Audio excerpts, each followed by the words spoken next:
Will AI improve our lives or exterminate the species? What would it take to abolish poverty?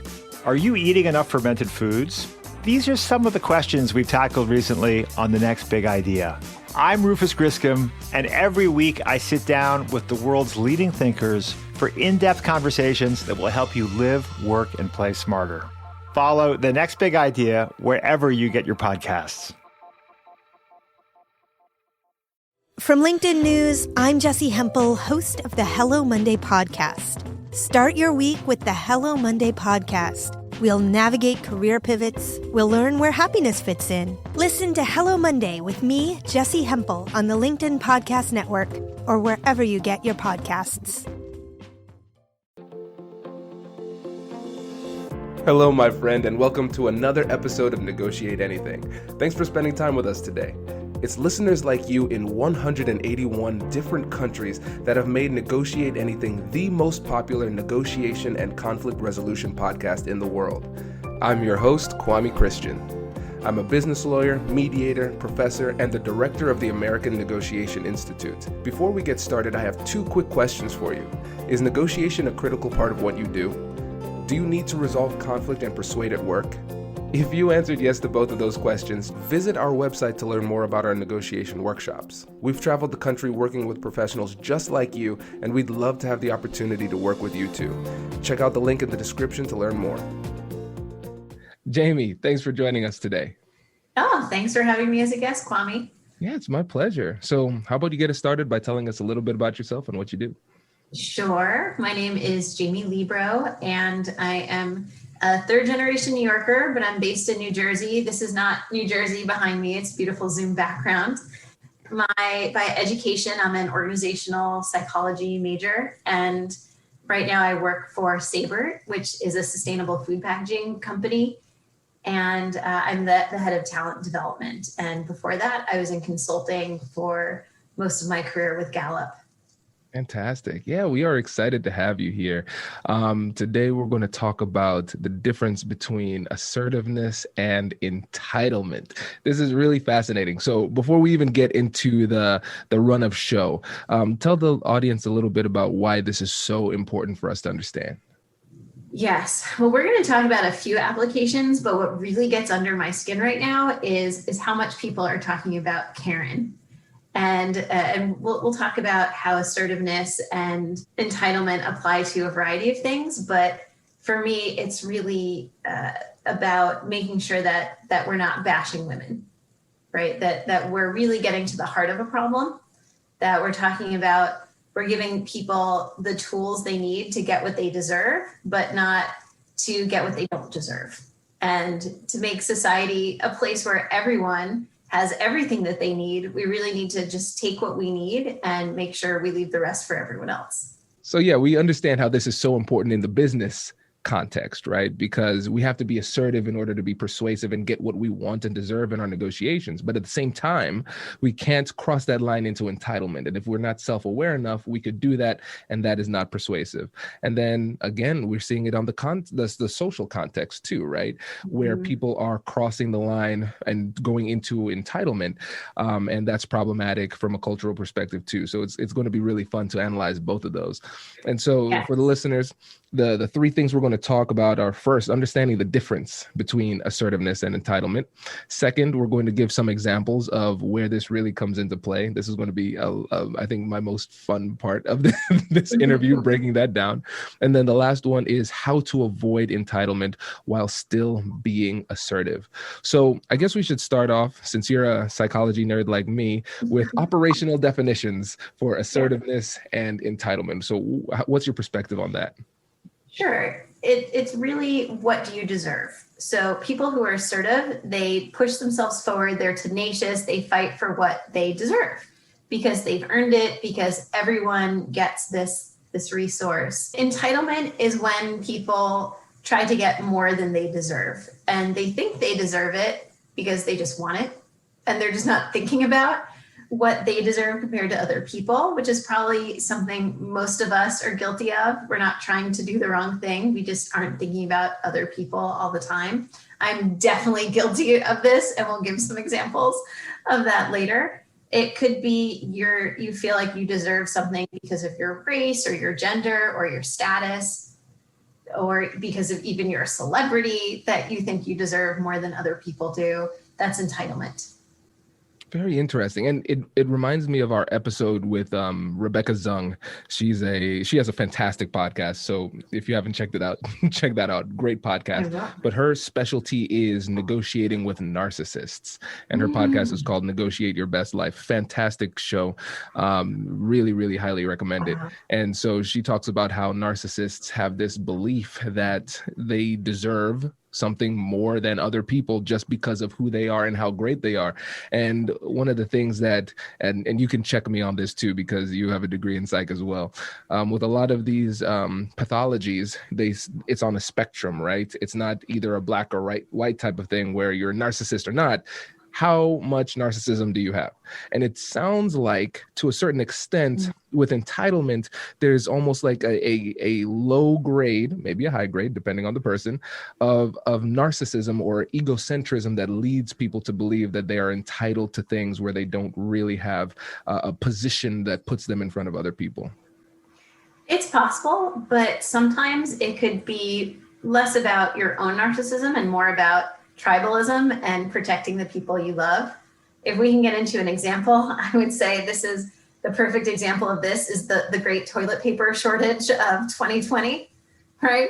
Where we knew that there was going to be a run on the stores of certain products. So many people ran out and bought all of the toilet paper and paper towels we could possibly use. I was absolutely guilty of that. I hoarded. I went on Facebook to moms groups to find out, like, oh, Target just got a shipment. And I'd run out and I'd buy more until my husband came in and said, we don't deserve all of this. We don't need it. What if there's other people who need this? And I stopped looking at my enormous storage space that you couldn't walk into anymore.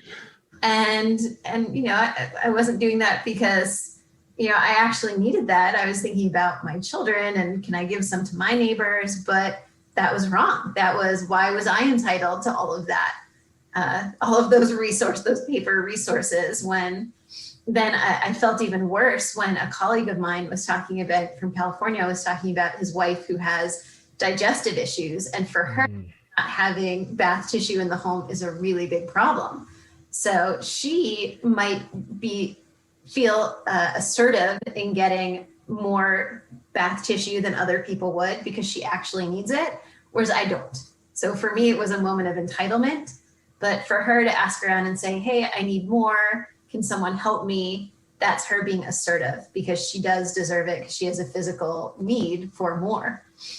So I'm lucky when we talk about later how to be less entitled. Having people like my husband, I'll give you his number at the end if you want to call him sometime, anyone, and just have those people in your life who do care about the greater good and are thinking about society and help us think about what we actually need and what we actually deserve sometimes. Oh, this is fantastic. I am so tempted to jump to the third topic, but I will hold my questions until then. But I love this example. I love this example. It's so great. And I think this is a teachable moment. And I think we should be, as a host, I should be vulnerable too. I need to recognize that I made a mistake there too. Because remember when I said, it might be an example of low-grade narcissism, right? That's a pretty significant indictment on somebody. I mean, everybody can be egocentric to a certain extent at certain times, but I went straight to the negative. If somebody's being entitled, it's because of something negative because of them. We call that the fundamental attribution bias, right? If I do something, it's because I have justification. Right. If somebody else does something, it's because they're a bad person. Right. And you gave a perfect example of how that could not, like you could be a good person and still act entitled simply because of a lack of self-awareness in the moment. And your husband provided that self-awareness and you adjusted, right? And so I think from the negotiation perspective, again, this episode as a whole is going to help us to understand that distinction so we don't cross the line. So when we're making requests assertively, we're doing it in a persuasive way and preserving the relationship. And at the same time, if we recognize that somebody is acting in a way that might be perceived as entitled, we should do some introspection and say, how do I know that's true? Let me investigate, let me stay curious, and then figure out what the true issue is so I can find the right solution. I love how you keep framing this in terms of, for our audience, they're going to get what they want by being less entitled and more assertive. It's so true. It's absolutely true. Definitely. Oh, this is great. Well, fantastic. I want to spend some time in the second part of this where we're giving some examples. You already gave a really great example, but let's get a little bit deeper. So I love the examples that you gave in the pre-interview where we can see the distinction between entitlement and assertiveness. I'll just give you the floor. Where should we get started? Sure. Let's start talking about millennials. And I can say this because I'm a millennial. I was born in 1981, which they call the Xennial group. So we kind of straddle the Gen X and the millennial group. So I feel like I can say bad things about, not bad things, but I can be critical of millennials and still have some perspective, tongue in cheek here. But, so something that other generations often criticize millennials for is this sense of entitlement, that millennials are looking to get promoted overnight, whether they deserve it or not. So I think this is a good thing to talk about. If you are a millennial, how do you get that promotion? When do you deserve it? When should you get it? And even for other generations, why do millennials think this way? And, as a millennial, I definitely share the frustration of wanting to move ahead really quickly. But that said, I think there's plenty of millennials who are working very, very hard. And anytime we are making a gross generalization about millions of people, it's not going to apply to everyone. So I want to say that for sure before we talk about the millennials as a group. So the question is, let's say you do want that promotion. How do you know when it's time to ask for it is the question. So is it because you want it? No. Just because you want it is not the time to throw a tantrum and slam your fist down the table and say, give me that promotion or I'm going to quit. But that's never going to go well for you. But if you want to get promoted, the appropriate way to be assertive, so get what you deserve, find out the steps that you need to fairly take to get a deserved promotion, would be to go to your boss and say, I'm very interested in the next level. What do I need to contribute to the company to get there? There might be classes I can take to better myself. But the burden should be on you. Hopefully you have a great manager who's also your partner who's supporting you to do this. But it really is up to you to take control and not hope that someone comes around and taps you on the shoulder. So you should find your manager and then you need to do those things. I think where other generations or with managers who I coach get frustrated is people who say, well, I've been here for 6 months, I want a promotion. And their answer back is, well, what have you contributed to the company? And if your answer is, well, my boss is an idiot, I know I could do their job better than they can, that's not a reason to promote you, right? And we have seen no demonstration of you being better. If you want to be a great manager, go mentor someone. Even if it's not your job, demonstrate to the company that you could develop people by developing people. Right? We can't see all the greatness that's in your mind that you're imagining. And, and I say this as someone who has been in that position, who has been frustrated. And the advice I got was, don't tell us that you're good at this. Show us that you're good at it. Go contribute to the company. Hi, I'm Katherine Kanapke, and I'm the Chief Operating Officer here at the American Negotiation Institute. Did you know our company offers completely customizable negotiation workshops? The negotiation and conflict resolution skills that your team will learn from these workshops are beneficial across all professions, but they're especially useful in procurement, purchasing, sales, sourcing, and contract management. Our calendar is filling up quickly, and we even have some workshops scheduled for next year. If you think you might want one, I'd suggest reaching out soon so you don't miss out. Check out the link in the description to learn more. Also, be sure to check out our YouTube, LinkedIn, and Instagram accounts to see our daily negotiation content.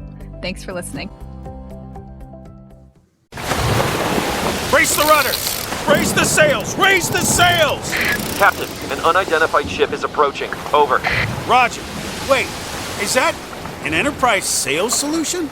Reach sales professionals, not professional sailors.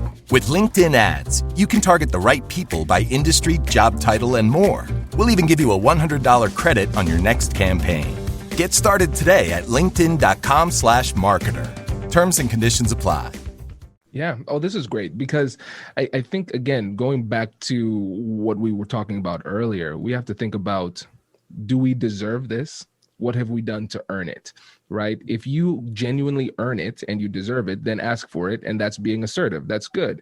If you have yet to earn it and you're asking for it, then that is entitlement. That's the distinction.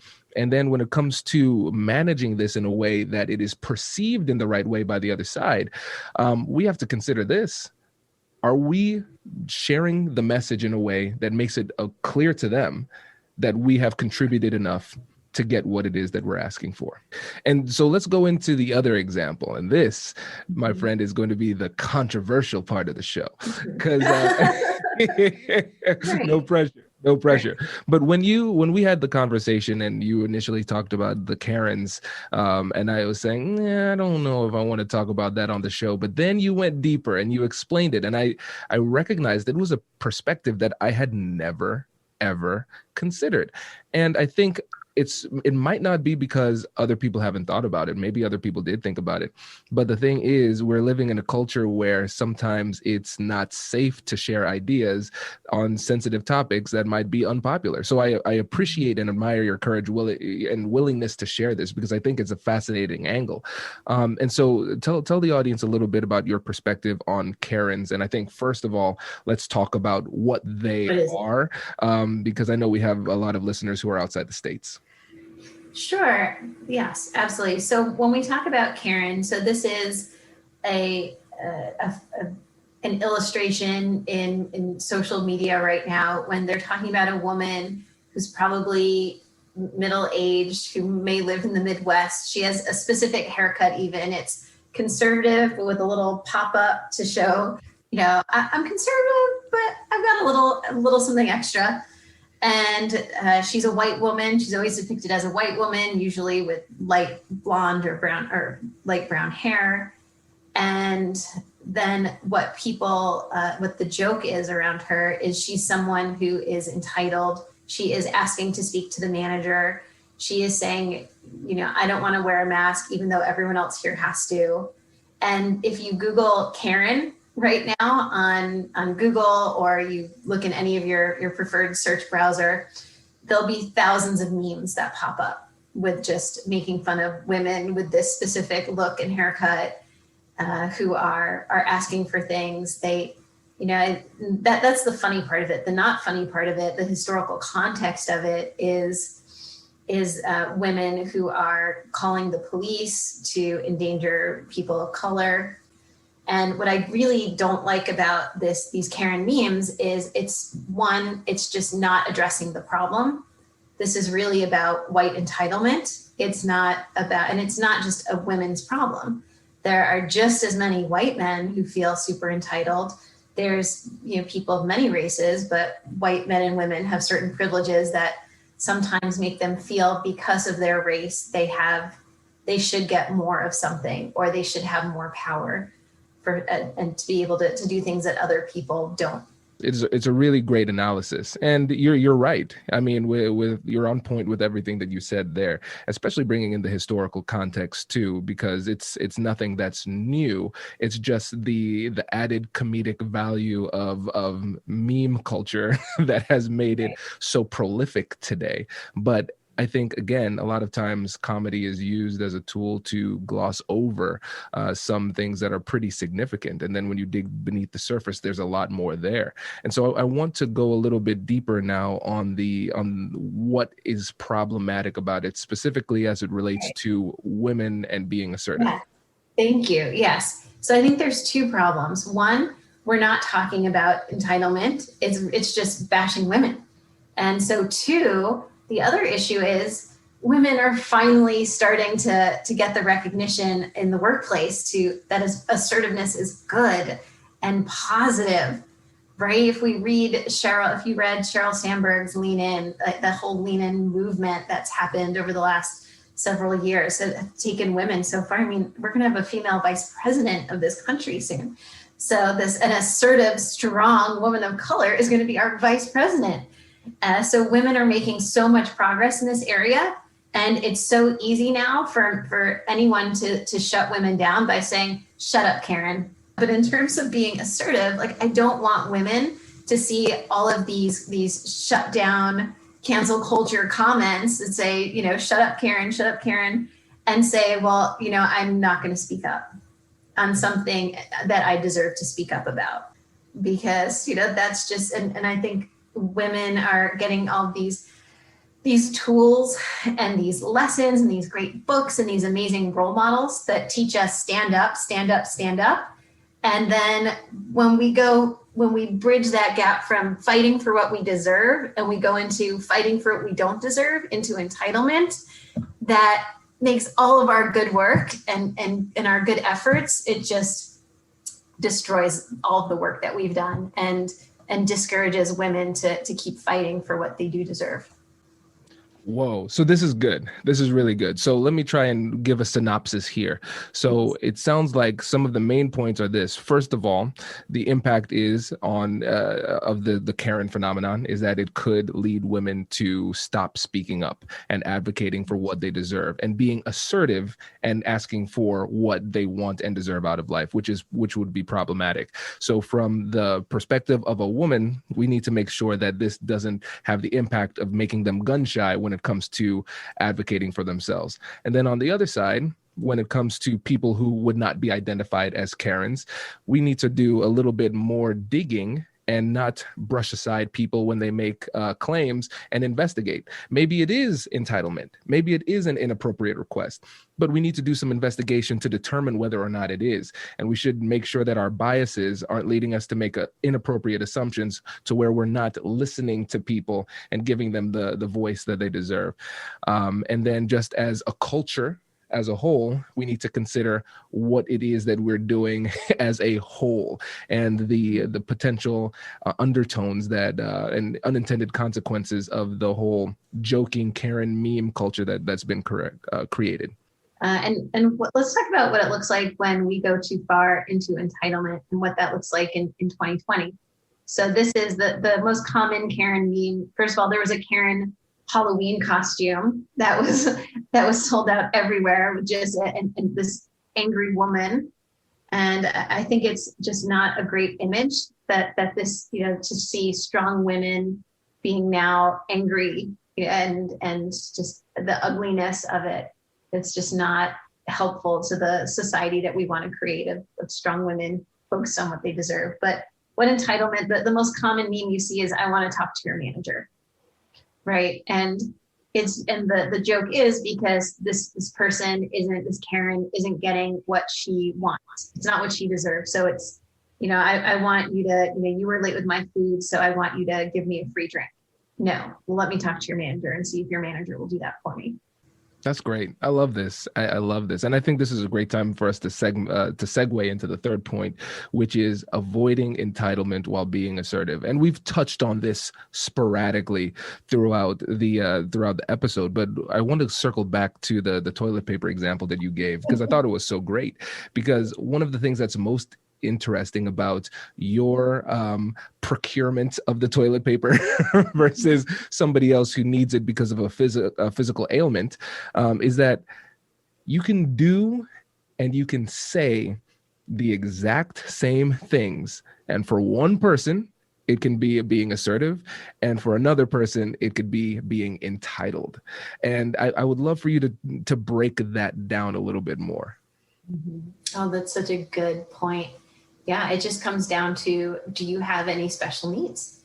Have you done anything special to deserve this? Right? Like if, you know, I work for a manufacturing company, and people who have greater seniority get to pick the preferred shift.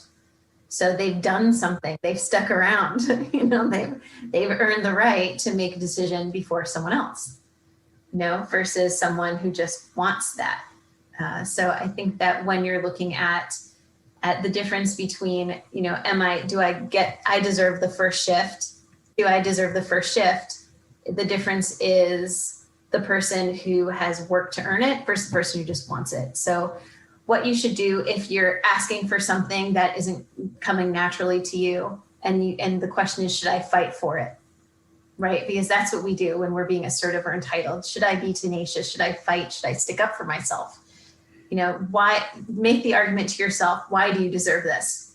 And if you get this, what's the opportunity cost? So what is someone else who's not going to get this? Do they deserve it as much as you do?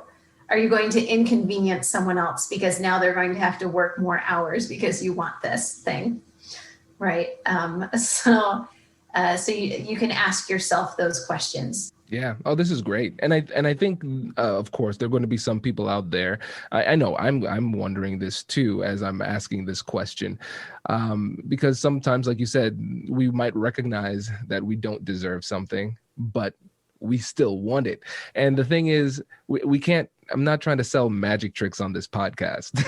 Right? I can't magically make you deserve something and give you the words to say in order to get something that you don't deserve. Right? That's something that is, it's you're swimming upstream there with that one, and you're really moving toward more entitlement than being assertive. And I think a simple shift that you can make in the way that you ask, if you recognize that you don't deserve it, is you could say, "What can I do to earn it?" Imagine that. If you go up to your manager and say, listen, I've only been here for 6 months, but this is where I want to go. What can I do to earn that in your eyes? And then they'll give you the path. That's a negotiation too. It's a negotiation for information. And then they're committing to giving you what you want if you meet certain parameters, certain criteria, right? And so I think it's not a situation where if you don't deserve it in the moment, it's just done. There's still a path, and you can still use negotiation to get there. It's just going to take some time. Yeah, absolutely. That's great. That's great advice for people. I think if you were to say that to a manager, that the manager might not have an immediate answer for you. They might need to come back, but which is great, because it means they want to think about it. They really care about responding correctly. But I think any manager is going to really respect you for that. And they'll hear that you've got a strong work ethic, that you are assertive, and that you want to contribute to the company and get something that you've earned. Congratulations, you've just joined an elite club. By listening to a full episode, you're now officially on the Negotiate Anything team. So welcome aboard. What most team members do is they subscribe to the podcast because that allows them to automatically get the latest episodes of the show. The best things in life lie on the other side of difficult conversations. Keep learning, keep practicing, and keep getting better. Your relationships will improve, your career will soar, and you'll have the confidence you need to get the most out of these crucial conversations. Again, thank you for joining the team. We're excited to have you, and I will see you in the next episode. I'll catch you later.